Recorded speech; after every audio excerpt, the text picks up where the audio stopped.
Hi, it's Roxanne at the Stoughton Farmers Market, and I am with Peter Tulloch, who owns a wonderful business called Rosebud Farm. I'm a beekeeper, and we use honey and beeswax and all the skin products that we make. Honey, what sort of plants or flowers do your honey bees use?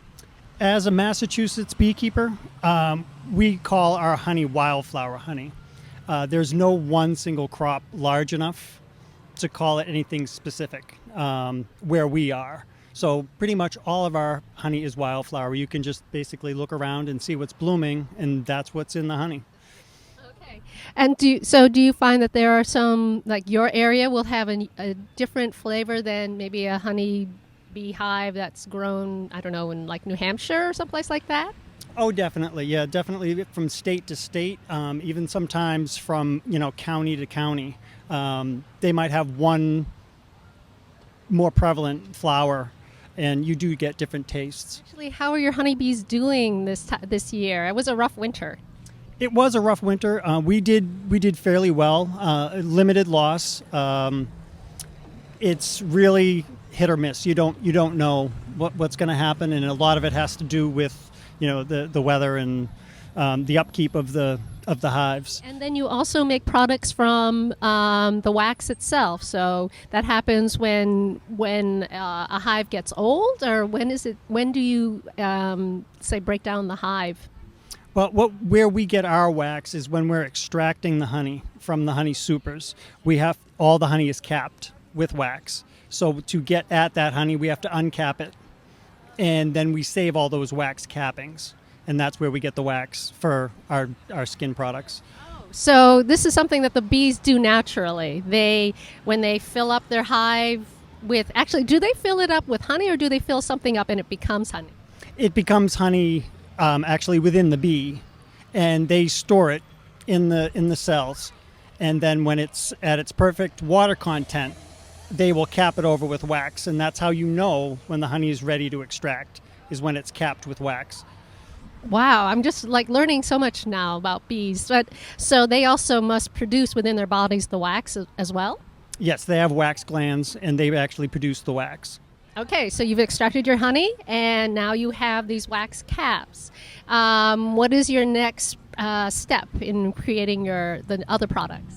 Well, we will clean the wax, basically just rinse it off, and then it needs to be melted and filtered. And then we use it in lip balm and soap and hand and creams and lotions and things like that. It's an additive to these products. It's not the only thing in the product. Sure. Actually, what goes into the handmade soaps besides the wax? Our four main oils are olive oil, sunflower oil, palm oil, and coconut oil.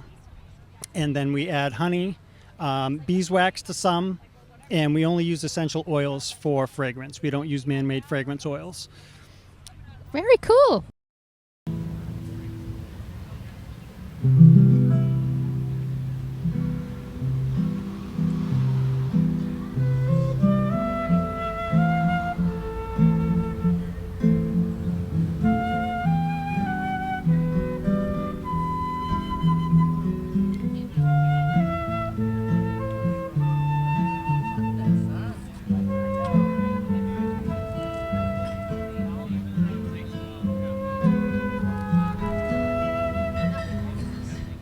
This is Roxanne at the Stoughton Farmers Market, and today we are interviewing some of the musical guests here at the market.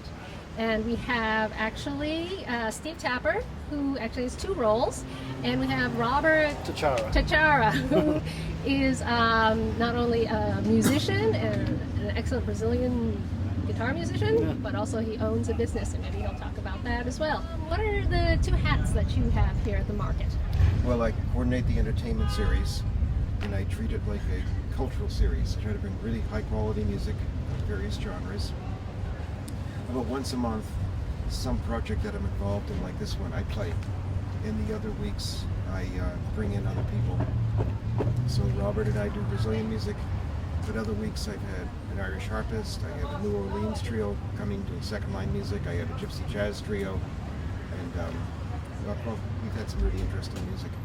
Yeah, actually, I was here at the Irish Harp one. That was really good. That's actually showing now on smack. No, what happens is a lot of the people that we booked are friends of mine, so even when I'm not officially playing, I often end up sitting in like I did with Kathleen.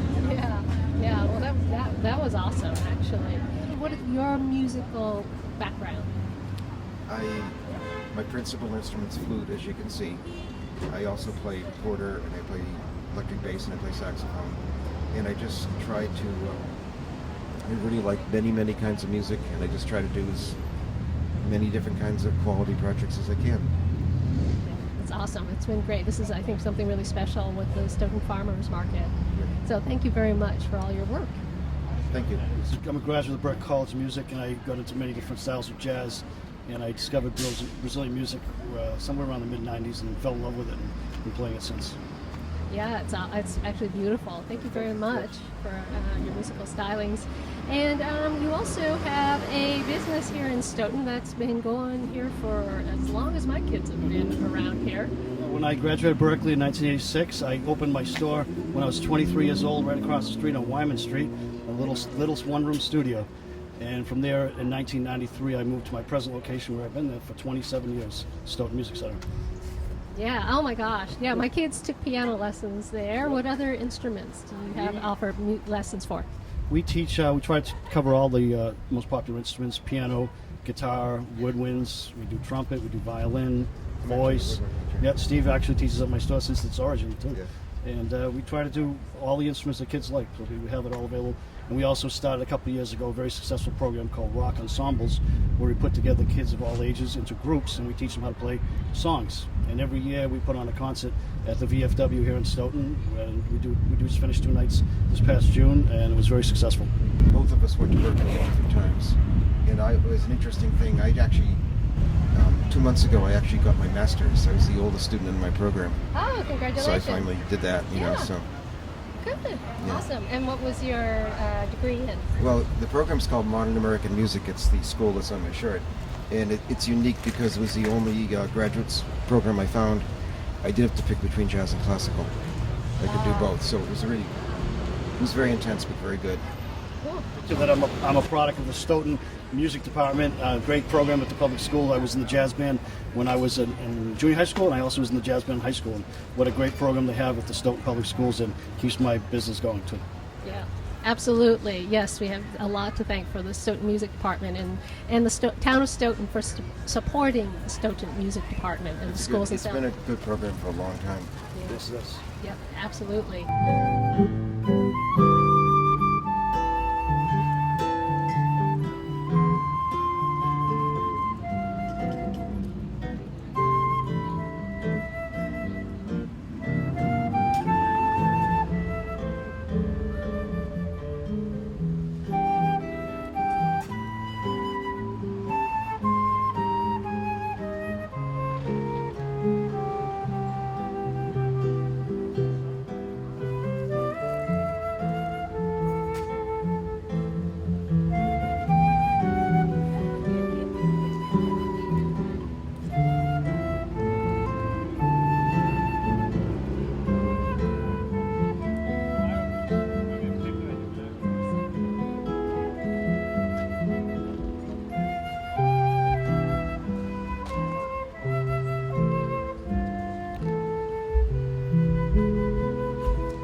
Hi, it's Roxanne at Stoughton Farmers Market, and I am speaking with Regina Iarardi and Dominic Iarardi. And you are here at a cheese stand called Say Cheese, though I understand it's not your particular business. No, I actually, the owner really wanted to come to our market. She had already committed to another market, so she needed somebody to man her stand. So I worked out an agreement with her, so she's paying me, has nothing to do with the markets, privately with her. So I staff her table as many weeks as possible. Several of our vendors do need people to staff tables, so if anybody's interested and would like some part-time work, they can talk to the farmers market about seeing if they could maybe take another vendor and we could have more people here. We do let people sample some of the products. This one here we have gotten is really good. Fits well into my Weight Watchers plan. It's like a cream cheese that's very low in fat. it's not actually cream cheese. It's called Angelito. And then they have the smoked mozzarella I want to take home with me today, and a couple other things to sample. This is my little assistant. So he's been handing out, let's wait for the motorcycle to go by, raffle tickets. Every week the Stoughton Farmers Market does a drawing. So if you come down and so many motorcycles, make purchases, each of the vendors will give you slips and you can win market bucks, which is a gift certificate to the market, or some other times it's different prizes and things that the vendors have donated generously, very generously.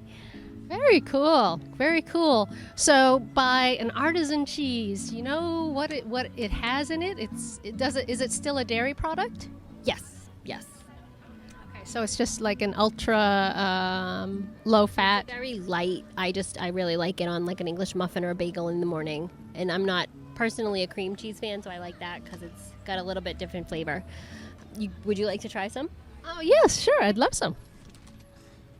That one or any? Oh yes, I'd love to try the Angelito. Angelito. Okay. There you go.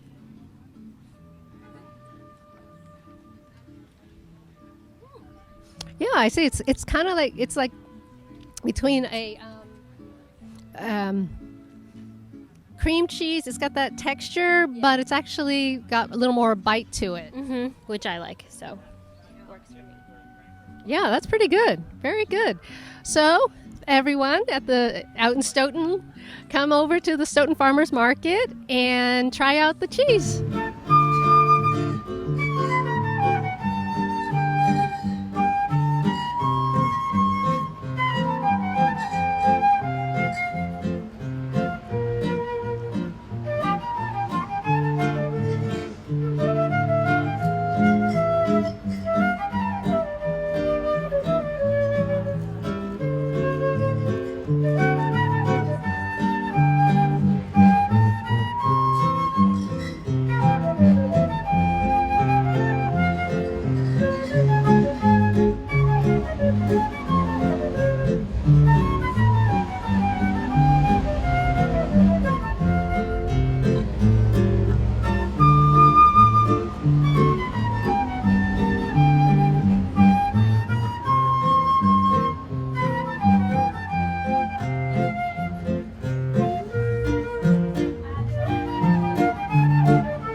It's Roxanne at the Stoughton Farmers Market, and I'm here with Sarah, who is a vendor working for the Swiss Bakers, correct? Yep.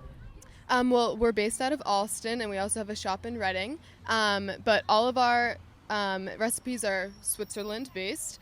We have no artificial additives or ingredients. Everything's handmade every morning, so this is all very fresh, and everything in our stores is made throughout the day, so everything is fresh the whole day. Wow, that's terrific. So what sort of products do you sell? Well, we sell our pretzel products, which is some of our most popular. We have the normal big pretzels as well as rolls and baguettes.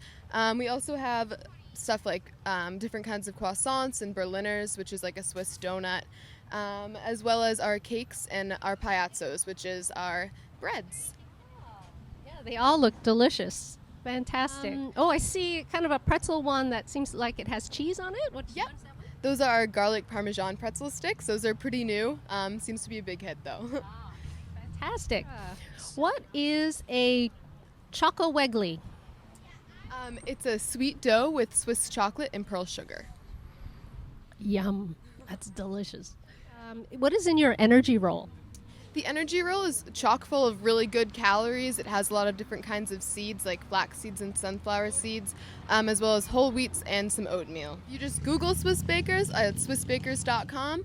We have our farmers markets listed as well as our menu and our hours for both our stores. Thank you very much, and I wish you a lot of luck this summer. Thank you.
My name is Brian Jackal. I'm the owner of Brian's Bakery in Quincy, Mass.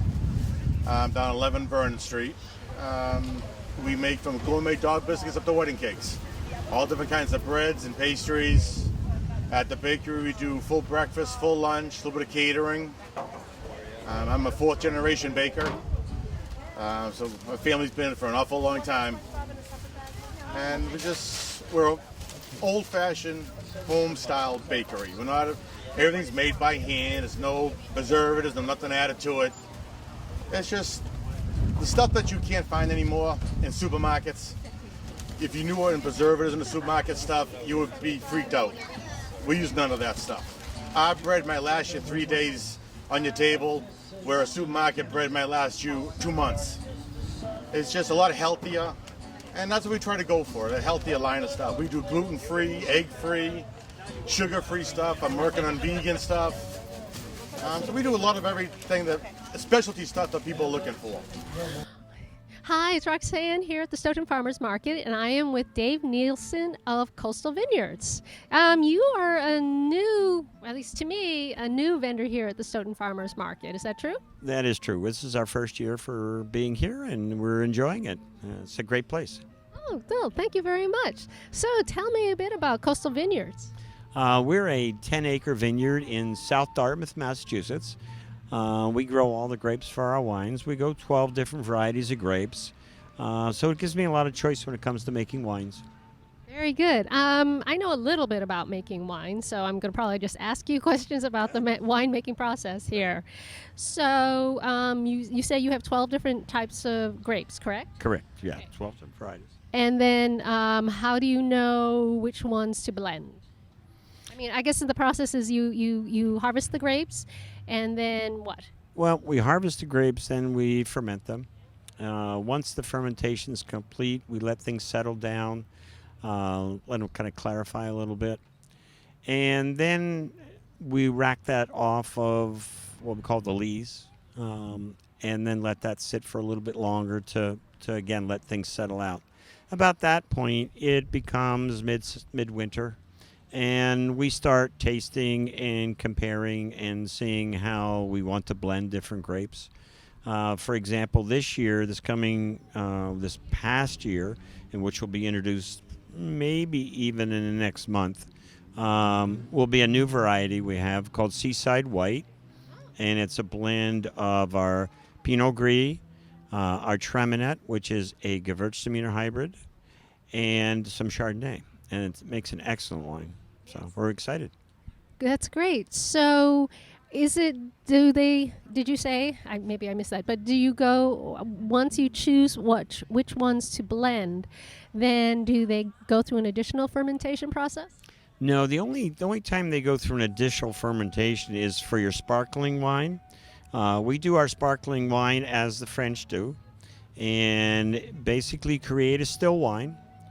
Once you've done that, which is right about now, then we start to re-ferment. So you would add some sugar, add some nutrients, add your yeast to kind of get things going and bubbling, and then you bottle it and cap it. Now, you don't put the cork in, you put a cap on. Ours has been sitting since 2008. So it's been sitting quite a while. You pick up the nice yeasty flavors with that. And then about a year ago, we removed the cap and disgorged the remains of the yeast that are in the bottle and added a little extra wine and maybe a little brandy, and voila. Wow. Oh, wow. That sounds really good. I see you have different names like that. This one here, this is the sparkling one you mentioned? Oh, that's a sparkling one. Here. The Brut. Yeah, Okay. this is our Cranberry Sunset. Cranberry Sunset is made from our Chardonnay grape and locally grown cranberries. Now, a lot of people, when they're looking at wines, especially a pink wine, will think that it's a sweet wine. This particular one is not. It's a nice dry wine, and it actually has a little cranberry tartness to it. I like a lot of drier wines. We do some sweeter wines, and we'll talk about the Sassy Sisters line in a minute. But most of the drier wines, I like a nice bright crispness, and I like you to be able to taste each of the grapes. That's important to me. We're not trying to cover it up with either sweetness and or oak, which tends to, you get honey and caramel and, all those sorts of flavors. I want you to taste the grape. Oh, that's very interesting. So, yes, I see you have something that's a white wave. Yeah, White Wave is a Sauvignon Blanc and Pinot Gris blend with a little splash of our dry Gewürztraminer. Wow, that sounds great. And I see you also, so these are the lighter wines, white, and this is the Brut. And then these are... These are our three dry red wines, Pinot Noir, a Merlot, and a Cabernet Franc. What is a Cabernet Franc as opposed to a Cabernet Sauvignon? Actually, Cabernet Franc is the parent of Cabernet Sauvignon.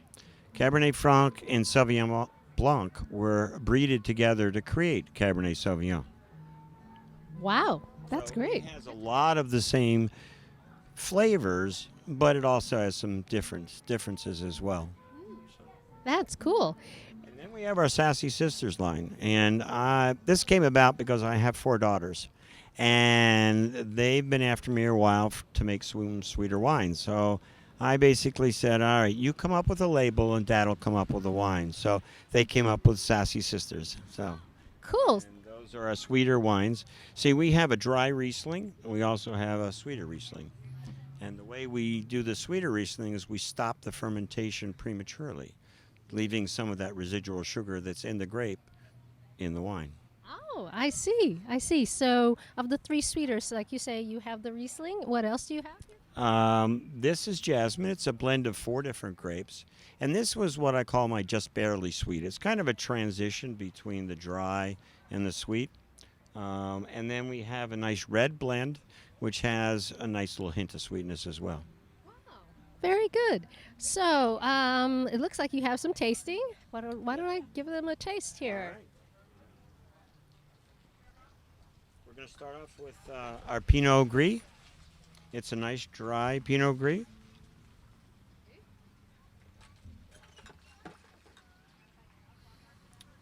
We tend to like to use glasses because part of tasting wine is smelling, is smelling the wine. And it's very difficult to smell wine in a little plastic cup. Yeah, that is definitely dry. Yes. Definitely dry, but nice. Yeah. Yeah. Very nice. Oh, yes. Yes. This wine is very good. It's definitely dry, but yet you can, it's light though, and it's still with me, which is pretty good. Very good. Thank you. Okay, and then, shall I finish this one? There, just dump it in there. Dump it in there. That's good. Okay. This one's going to be our cranberry sunset.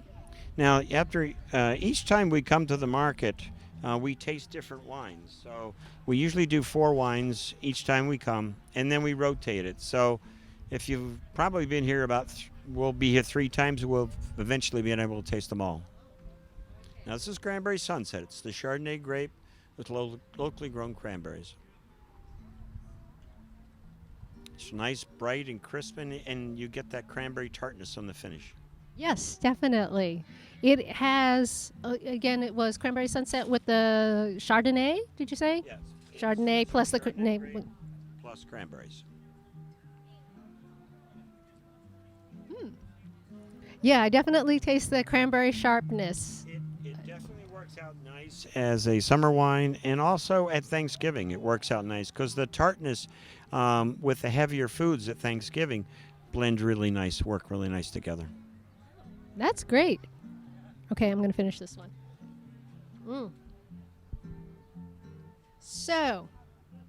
So the process is about, you'd say it takes about a year, do you say, to make your wine? For our white wines, it takes about a year. For our red wines, with the exception of the Sassy Sisters one, the dry reds take almost 2. They're in French oak for 18 months, so it just takes time for them to age. And so let's just go back to the grapes. Were they imported from France or from a particular area? You couldn't really import grapes from France because of the laws that prohibit migration of plants from one. That's how we ended up giving phylloxera to the French back in the mid-1800s, where it killed about 2/3 of their vines. As the phylloxera came from here, then it was taken to Britain and then on to the continent, and it ended up, like I say, and I think that's why the French are so mad at us. They went to war at some point after that, around that time. Yeah. Oh, wow. Well, thank you very much. And is there a website? Absolutely. It's www.coastal-vineyards.com. Yep. Okay, well, thank you very much. Appreciate it. Yes, and have a great summer. And I guess you're here one more time, 2 more times? Here every other week. Oh, So we're here through October. Yep. excellent. All right. Have a great day. Thanks. You too. All right. Bye-bye now.